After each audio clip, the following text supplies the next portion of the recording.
Unión de Repúblicas Socialistas Soviéticas, año 1918. Debido a que el comunismo consideraba el matrimonio como una institución opresiva en la que el hombre y la mujer compartirían una relación similar a la de señores y siervos, de patronos y obreros, para poder llegar a ser realmente libres, las mujeres debían deshacerse de las cadenas impuestas por la familia tradicional.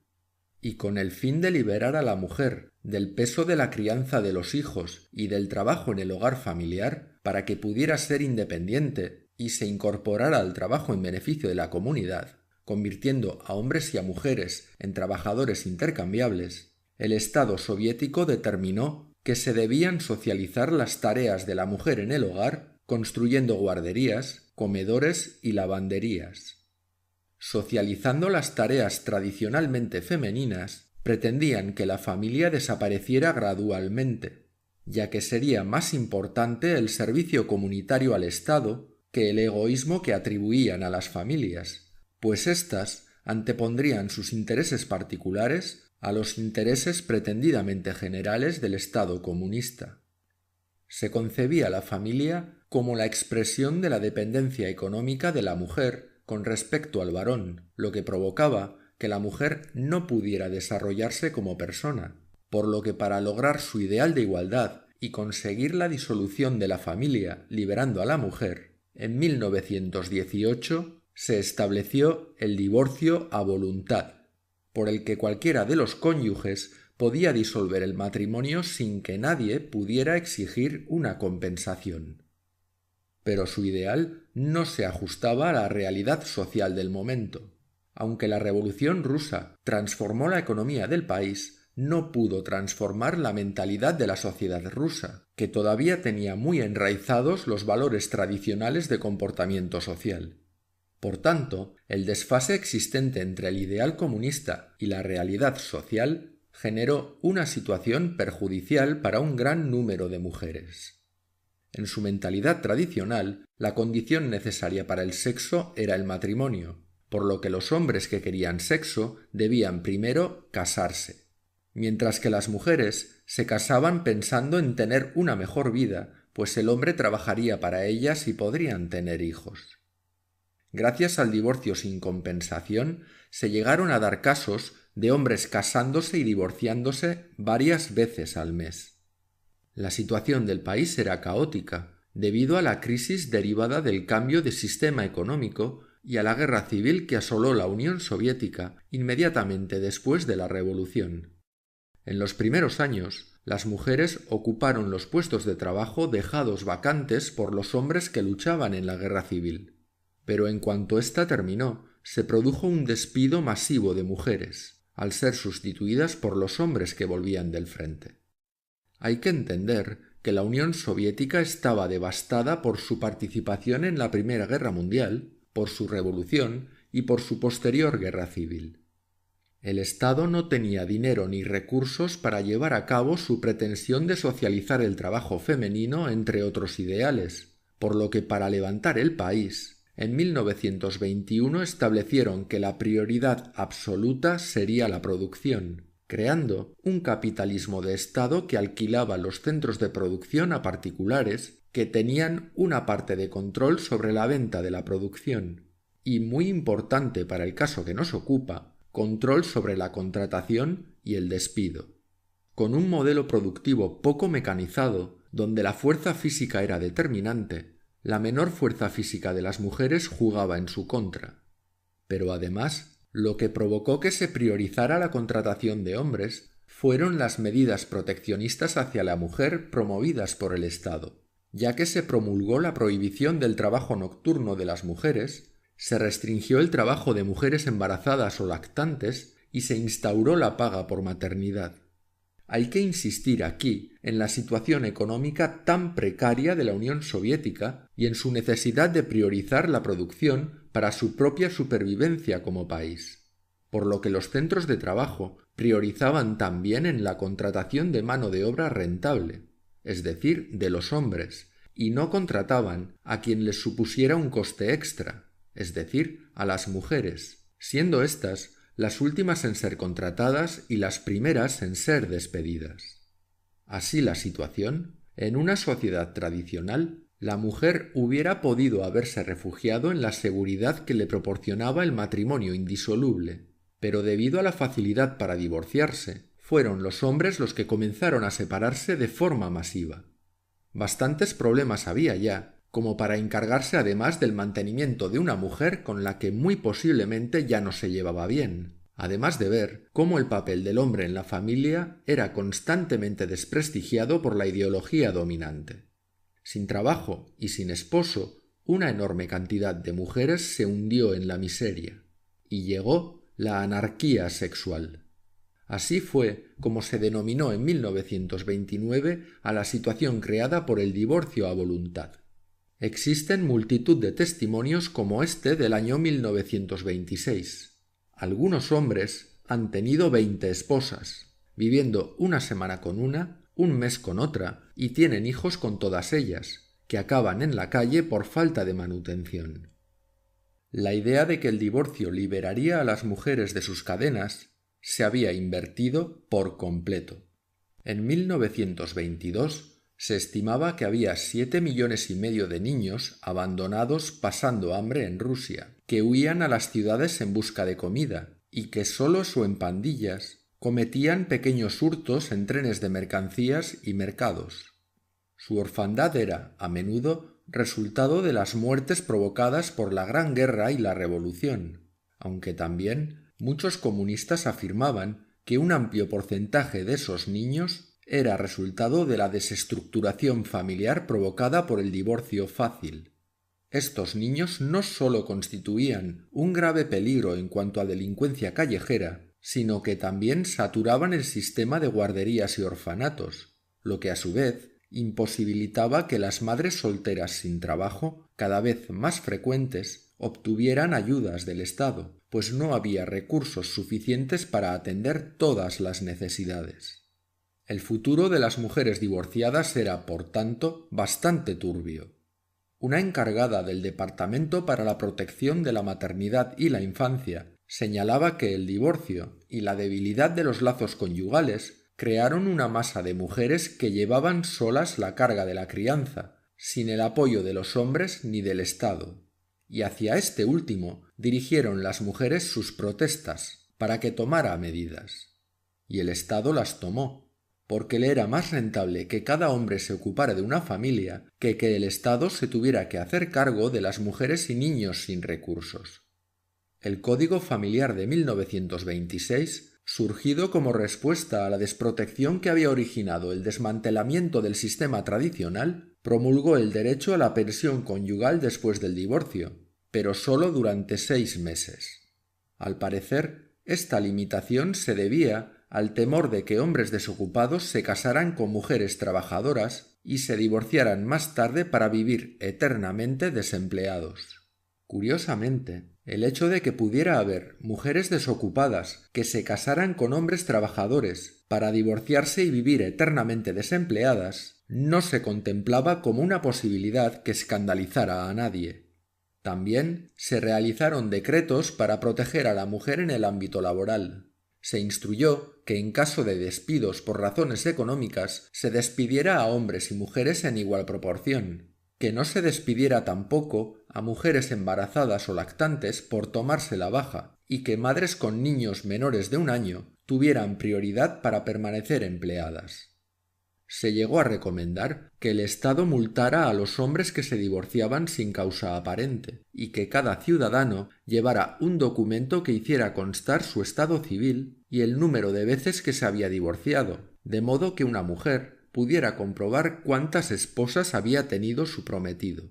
Esta propuesta sería adoptada posteriormente en 1936, y aunque no era específica para los hombres, estaba dirigida a ellos. Estas medidas, en cualquier caso, no frenaron la tendencia al divorcio ni a los matrimonios en serie. Las mujeres se afanaron en la batalla contra los divorcios a voluntad, exigiendo límites al número de divorcios que podía efectuarse, el castigo a las relaciones extramaritales y la restricción de la responsabilidad masculina hacia los hijos nacidos fuera del matrimonio, de tal forma que sólo la esposa legítima tuviera derecho al salario del marido, y que la, digamos, amante perdiera el derecho a reclamar nada por los hijos que pudiera haber tenido con el marido de otra. En resumen, demandaban el regreso a una moral sexual que tan solo 8 años antes los intelectuales soviéticos habían decidido que oprimía a las mujeres.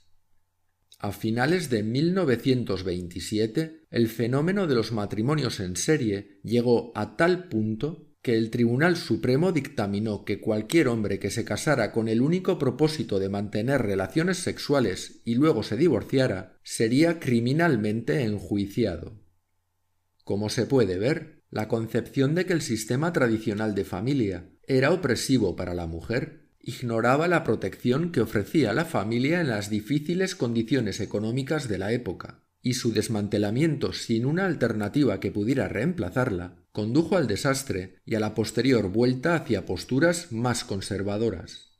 Como contraste, en nuestro mundo moderno, esa alternativa a la familia la cumple el Estado protector de las mujeres mediante ayudas y leyes que las favorecen, mientras convierten a los hombres en meros pagadores de impuestos y pensiones de divorcio. Por tanto, sin un Estado que priorice a las mujeres a través de ayudas y leyes, las madres con niños pequeños no podrían sobrevivir fuera del sistema de apoyo que supone la familia. Pero la familia, lo mismo que los hombres y mujeres solteros, no es sólo una unidad de consumo, sino también una unidad de producción. La familia produce lo que gasta, mientras que el Estado sólo gasta. Para que el Estado pueda gastar, debe conseguir los recursos de alguna forma. Y aquí reside el gran problema de la sociedad feminista actual con los hombres. Las feministas reniegan de los hombres porque ya tienen al Estado para cubrir sus necesidades, pero no eximen a los hombres de pagar los impuestos con los que se financia el Estado protector de la ideología feminista, a costa, además, de la desprotección de esos hombres. Esta enorme contradicción es la que terminará por resquebrajar sus cimientos. ¿Pero cuándo? Sea cuando sea, lo que está claro es que la sociedad actual tiene todavía pendiente la renegociación del contrato social entre hombres y mujeres si quiere sobrevivir como tal.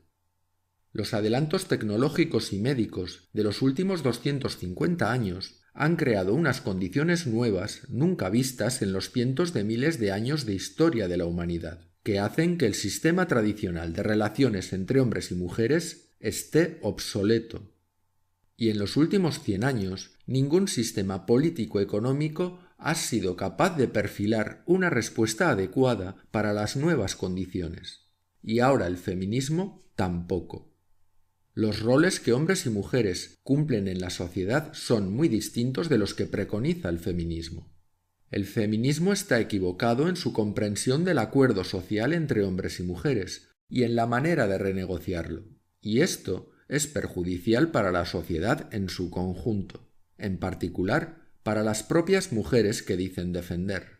Porque mientras los hombres son los promotores del progreso de la civilización, de los descubrimientos científicos y de la tecnología, las mujeres son el núcleo de la sociedad, sobre el que gravita esa civilización. La sociedad es femenina, no masculina, y surge de la necesidad de organizar la reproducción de forma eficaz. La relación madre-hijo es la piedra angular sobre la que se construyen todas las estructuras sociales. Al nacer los bebés tan indefensos y ser tan exigente su cuidado, en la antigüedad prehistórica tuvieron que inventarse mecanismos para apoyar a las madres. Y estas ayudas vinieron de sus familias, de sus parejas varones y de los demás miembros del grupo. Sin esas ayudas, sería extremadamente difícil para las mujeres superar los arduos y peligrosos periodos durante los que hay que criar a los niños pequeños. Estas redes de asistencia dieron forma a estructuras comunitarias suprafamiliares, y la participación en estas estructuras comunitarias básicas es totalmente diferente en el caso de las mujeres y en el de los hombres. Ya antes de ser madres, las mujeres se sienten atraídas por estas redes de intercambio de favores, relaciones y normas de reciprocidad que terminan conformando la sociedad. Las mujeres saben que necesitarán ayuda en muchos momentos cuando tengan hijos, y por tanto, es importante para ellas socializar, formar parte de un grupo humano y aprender a responder a las necesidades de los demás a cambio de esa ayuda que recibirán. Es decir, la sociedad es y será ginocentrista, porque la sociedad son las mujeres. El caso de los hombres es diferente. Los hombres pueden ir más por libre. Una vez que los hombres jóvenes desarrollan las capacidades para cubrir sus necesidades materiales básicas, están en una mejor posición que las chicas para ser autosuficientes y no necesitar responder a las necesidades de los demás. La sociedad, en definitiva, es la estructura en la que se apoya la naturaleza para facilitar la perpetuación de la vida humana en un medio ambiente hostil, con la protección de la mujer y los hijos ocupando el papel central. Pero ser centrales en la sociedad tiene también sus inconvenientes. La mayor dependencia de las mujeres hace que disfruten de una menor libertad personal que los hombres. Las feministas han tomado esto como una gran injusticia y culpan al patriarcado, al contrato social original. Pero el patriarcado sirve en realidad para moderar la diferencia entre los sexos al extender a los hombres el rol social de crianza de los hijos, de tal forma que limitan su propia libertad individual, descargando a las mujeres de una parte importante del esfuerzo que en todas las especies de mamíferos corresponde a las hembras en mayor medida. Esta estructura, en la que se apoyan las mujeres con la colaboración de los hombres, es, muy probablemente, el contrato social original. Y tuvo tanto éxito que gracias a la tecnología y a la ciencia desarrolladas por los hombres, la población mundial aumentó hasta los casi 8.000 millones de personas de nuestros días, alcanzando cotas de bienestar nunca vistas. Paradójicamente, es este éxito el que hace que el contrato social ancestral esté obsoleto, porque nos conduce a la continuidad del crecimiento exponencial de la población, y eso no hay planeta que lo soporte. Luego es necesario un nuevo acuerdo que integre a los dos sexos en un mismo objetivo. Pero sorprendentemente, el Estado feminista y un sistema económico depredador nos llevan en la dirección contraria, en el camino de la división y el enfrentamiento, del individualismo y el egoísmo. Se pretende seguir manteniendo a las mujeres en el centro de la sociedad, fomentando su desaforada tendencia al consumo, mientras se prescinde de los hombres. En su ceguera feminista quieren que las mujeres sean hombres, mientras que los hombres les sobran. En algún punto, la naturaleza se rebelará contra esta neurosis y pondrá orden como sólo la naturaleza sabe hacerlo, desde el caos, hasta conseguir la recuperación de la normalidad deseada por la naturaleza. Igual ya estamos en ese proceso y pocos quieren o saben verlo. Lo que se observa claramente es que el contrato social ancestral se está rompiendo en 1000 pedazos, y actualmente nos encontramos en la etapa de cambio previa a la determinación de otro contrato social distinto, salvo que se produzca un desastre de tales proporciones que haga retroceder tanto todos los avances tecnológicos y científicos que se retroceda también como civilización y se termine recuperando el contrato antiguo. Pero ¿qué problema tienen las sociedades con los hombres? Los hombres tienen más tendencia a ir por libre, es decir, a llevar una vida independiente que la sociedad de las mujeres considera improductiva. Pero también muchos hombres, cuando no están sujetos por obligaciones patriarcales, es decir, ocupándose de las personas que dependen de ellos, de su mujer e hijos, acaban por verse abocados a una libertad que no son capaces de sobrellevar, y muchos caen en el abandono, el alcohol, el juego, etc. Es innegable que la responsabilidad de proveer por una mujer y unos hijos tiene una influencia domesticadora en muchos hombres, y tras tocar este punto tiene consecuencias devastadoras para la sostenibilidad de una sociedad. Actualmente estamos viendo las consecuencias de negar absurdamente la importancia de los hombres en la sociedad, lo que lleva a un incremento en el número de hombres que no se reconoce en esa sociedad y que se aleja progresivamente de ella siguiendo un camino alternativo propio. Las mujeres ven estas actitudes y comportamientos como egoístas, porque los hombres no se estarían ocupando de la sociedad, es decir, de ellas. Pero la condición fundamental de los hombres que les permite ser más egoístas, egoísmo en el sentido de que no sienten la obligación de ocuparse de otros, no es un tema de elección moral. Como los hombres no tienen los hijos, en circunstancias normales no se les asigna la responsabilidad primaria de su cuidado. Por tanto, no son tan fácilmente arrastrados a esa vida comunitaria de intercambios en la que las mujeres necesitan integrarse.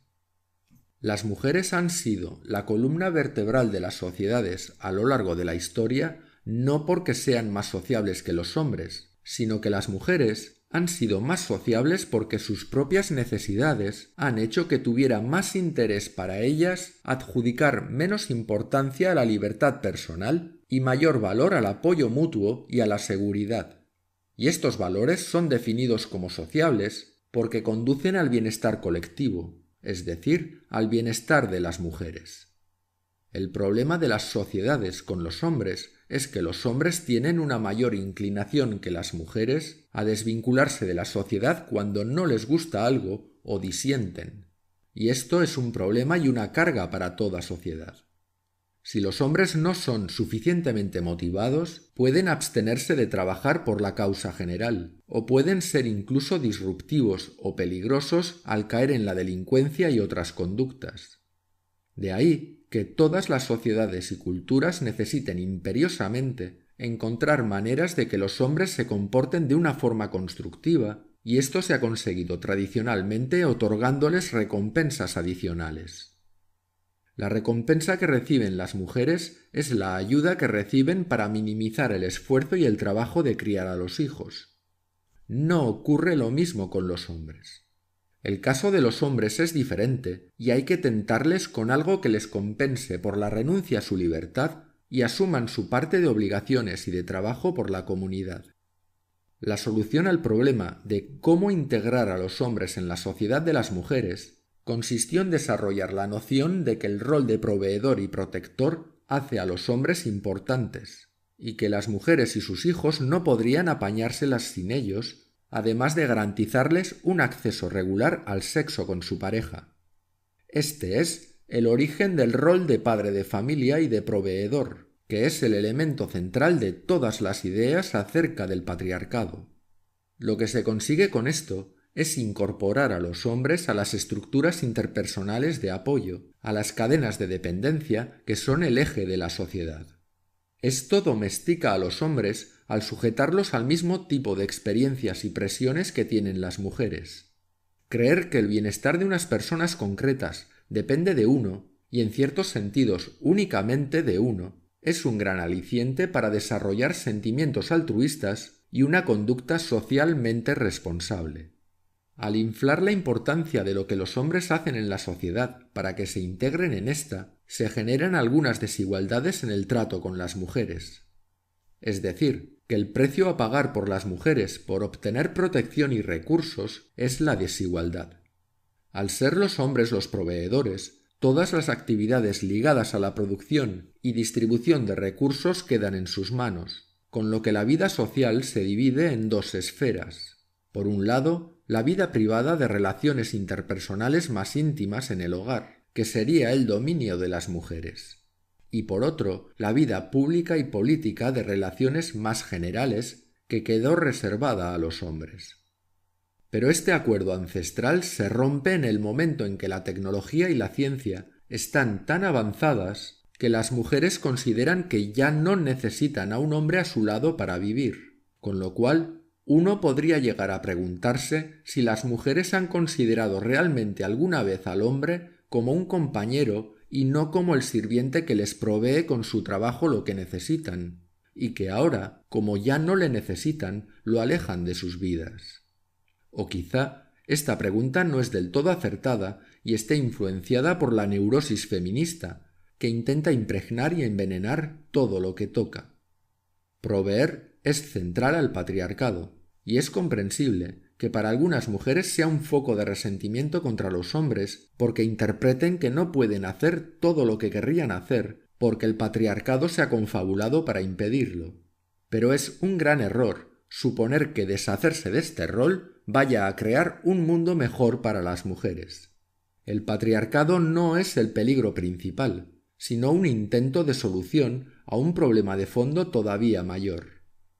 Si las mujeres se deshacen del rol de proveedor de los hombres, que ha tenido una influencia civilizadora, van a conseguir algo mucho peor en su lugar. Si las mujeres pugnan por una mayor simetría e intentan cambiar las reglas del juego, los hombres van a decidir simplemente no jugar. Las armas tradicionales de los hombres en esta, digamos, lucha de sexos han sido la no cooperación y la desvinculación de la sociedad, siguiendo en definitiva un camino diferente al marcado. Las armas tradicionales de las mujeres para que el hombre se comprometiera habían sido celebrar la paternidad y la responsabilidad masculina. Si ahora las mujeres definen esto como opresión patriarcal y reniegan de la idea de que el rol de padre de familia es importante, se están quedando sin su mejor arma. El feminismo, al desmantelar el patriarcado, está simplemente resucitando la mayor libertad natural latente en los hombres. Volviendo al ejemplo del principio, aquí vemos que el desmantelamiento de la familia y el divorcio a voluntad en la URSS no condujeron a la emancipación de las mujeres, sino a la falta de compromiso por parte de los hombres. Y las mujeres terminaron por reclamarle a Stalin la vuelta al matrimonio patriarcal. Este episodio sería un ejemplo donde observamos el poder original de los hombres, muy diferente y anterior al patriarcado, que es el poder de desvincularse, de apartarse de las relaciones y situaciones que no les van bien. Los hombres se quedan con las mujeres solo durante el tiempo y en las condiciones en que la libertad perdida es compensada, porque ellos sí tienen una alternativa. Es este poder de los hombres de despreocuparse el que origina el patriarcado, y no al revés, porque es el que decanta la relación inicial a favor del hombre. Según el principio de indiferencia o de menor interés, el que tiene menos interés en algo tiene ventaja en la negociación. Aunque el poder inicial en la formación de la pareja, el poder sexual, lo detenta la mujer por su menor impulso sexual que el hombre, una vez que la mujer tiene que ocuparse de los hijos, el poder de la relación pasa al hombre, ya que si abandona a la mujer, ésta se encontrará con la imposibilidad de ocuparse de los niños con las garantías suficientes para su supervivencia, por lo que aparentemente el patriarcado favorece al hombre para que no renuncie a trabajar por la mujer y sus hijos, mientras que la mujer gana en tranquilidad y seguridad al saber que habrá un hombre que aportará los recursos y la protección que ella necesita a cambio de sexo y de cederle parte del prestigio de cuidar y atender el hogar familiar. En definitiva, la mujer consigue una vida más cómoda al asumir ahora el hombre los riesgos. En una sociedad sin la participación del hombre, la mujer asumiría sola el esfuerzo de mantener a su familia, salvo que evitara tener hijos para que su calidad de vida no se resintiera. Y aquí radica el gran cambio del último siglo. Los métodos anticonceptivos y el aborto evitan que la calidad de vida de las mujeres se resienta al no tener ya hijos, con lo que no necesitan a los hombres. Pero una cosa es no necesitar, lo que significaría que bien organizada se podría llegar a una sociedad en la que ninguno de los dos sexos dependiera del otro, y otra cosa muy distinta, expulsar a los hombres de la sociedad feminizada, como pretende el feminismo, sin dejarles ser libres a su vez. Recapitulando, las sociedades prefeministas han intentado que los hombres asuman parte de la función natural de las mujeres en la cría de los hijos, a cambio de sexo y prestigio social. El feminismo, sin embargo, lo que busca es que las mujeres sean tan libres como los hombres y han entrado en competición directa con el hombre por el rol de proveedor. Esto tiene dos problemas. Por un lado, empuja a algunos hombres a ser trabajadores compulsivos, a trabajar en exceso para triunfar en esta competición y conseguir más prestigio y dinero, de tal forma que la tendencia a la hipergamia de las mujeres, que ya consiguen recursos por sí mismas, se vea satisfecha y no les descarten sexualmente. Y por otro lado, provoca la autoexpulsión de otros hombres, que ni tan siquiera se molestan en entrar a competir porque no ven que en esa sociedad vayan a cumplir ningún papel que les pueda interesar. Si machaconamente se transmite la idea de que los hombres no son importantes, que ya no son necesarios, estos hombres no tendrán ningún incentivo para aceptar los trabajos más duros y peor pagados de la sociedad. Un hombre puede ir a asfaltar carreteras a las 5 de la mañana si sabe que con eso está ayudando a sacar adelante a su mujer y a sus hijos, pero él, por su cuenta, tendría suficiente con atender sus necesidades más básicas sin tener que aguantar ese tipo de trabajo. Un trabajo importante, prestigioso o creativo otorga un sentido de valor por sí mismo, pero los trabajos más exigentes, repetitivos y peor remunerados no dan sentido a la vida de un hombre por sí mismos, sino por el valor que tienen para las personas que son dependientes de ellos. La renegociación del rol de proveedor ha trastocado la idea central para los hombres de que son necesitados. Las mujeres saben que son deseadas por los hombres y necesitadas por sus hijos. Esto último lo ven como un problema porque les supone una pérdida de libertad personal. Los hombres, por contra, parten de una situación de mayor libertad, pero necesitan ser aceptados en sociedad para conseguir lo único que no pueden obtener sin una mujer: el sexo con ellas y descendencia. Esta es la fragilidad masculina. Actualmente estamos viendo un aumento de familias monoparentales, principalmente madres, que sacan ellas solas a sus hijos adelante por medio de las ayudas del patriarcal estado del bienestar. Esta ayuda del Estado no altera curiosamente la idea de la mayor responsabilidad materna ni su prestigio. Al contrario, incluso lo aumenta. Es la heroína que saca adelante a sus hijos sin la ayuda de un hombre, aunque sea con ayudas públicas. Para las mujeres de clase trabajadora, la ayuda social es una buena alternativa a tener que asumir un trabajo de bajo estatus o aguantar a un hombre también de bajo estatus, y le permite una mayor autonomía. Los que pierden su sentido de la responsabilidad social en este proceso son los hombres. Proveer para los niños de otros de forma colectiva y por medio del pago de impuestos nunca puede sustituir al prestigio del rol de proveedor en una familia. El hombre no tiene la misma sensación interior de que lo que hace es valioso. Como es parte de un ejército de hombres que posibilitan a través de sus impuestos el mantenimiento de las mujeres y de los niños de la sociedad, si él se esfuerza un poco menos no se va a notar. Se pierde la motivación para trabajar. Si las mujeres se encargan de los hijos y el estado del bienestar de todo lo demás, ¿para qué vamos a tener un trabajo? Podemos hacer lo que queramos. El peligro para el sostenimiento de una sociedad es que aumente el número de desvinculados de ella, o incluso de desocupados dependientes. Los desvinculados trabajan únicamente para sí mismos y evitan en lo posible pagar impuestos que sostengan a esa sociedad, por ejemplo, consumiendo menos. Y los desocupados acaban siendo ellos mismos dependientes también del estado de bienestar.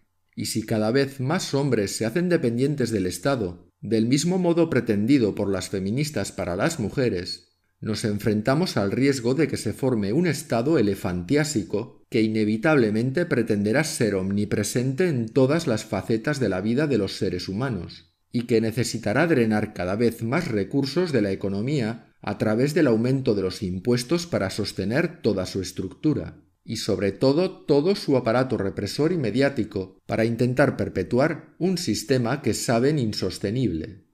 El Estado feminista ha entendido todo al revés. Por ejemplo, cuando dice que la vida familiar sirve a los intereses de los hombres y que el matrimonio patriarcal surge de los deseos de los hombres de tener poder y control sobre las mujeres. Pero ocurre precisamente al revés. Si la comunidad quiere alejar a los hombres de su tendencia a la libertad, a ir por libre y desvincularse, para que se impliquen en actividades útiles para ella, entonces tiene que crear beneficios, de tal forma que a los hombres les merezca la pena. Las sociedades que sepan aprovechar mejor el potencial, la creatividad y el esfuerzo de los hombres van a tener una gran ventaja sobre aquellas sociedades que pierdan el potencial que los hombres representan, porque esa pérdida sería perjudicial para la sociedad en su conjunto y, por tanto, para las propias mujeres. El feminismo tampoco ha aceptado las implicaciones naturales de la maternidad, y que ser el sexo que tienen los niños o no serlo es muy relevante a la hora de establecer el rol que una persona va a jugar en la sociedad. El mero hecho de que las mujeres tienen los hijos y los hombres no, tiene consecuencias sociales suficientes como para hacer que la igualdad sexual sea una quimera y un delirio. El mayor reto que tiene por delante el Estado feminista actual es reconocer que las orientaciones sociales de hombres y mujeres nunca pueden ser idénticas. El empeño en buscar la equiparación en todos los ámbitos y la intercambiabilidad de funciones y capacidades, que cualquier persona puede hacer lo que cualquier otra, solo terminará conduciendo a la generalización de la mediocridad y a que los más capaces se desmotiven y se desvinculen del proyecto vital de toda sociedad que se quiera mantener en el tiempo, por lo que esa sociedad terminará colapsando y derrumbándose. En general, el feminismo no solo no ha entendido cómo tratar a los hombres, sino que tampoco conoce a las mujeres.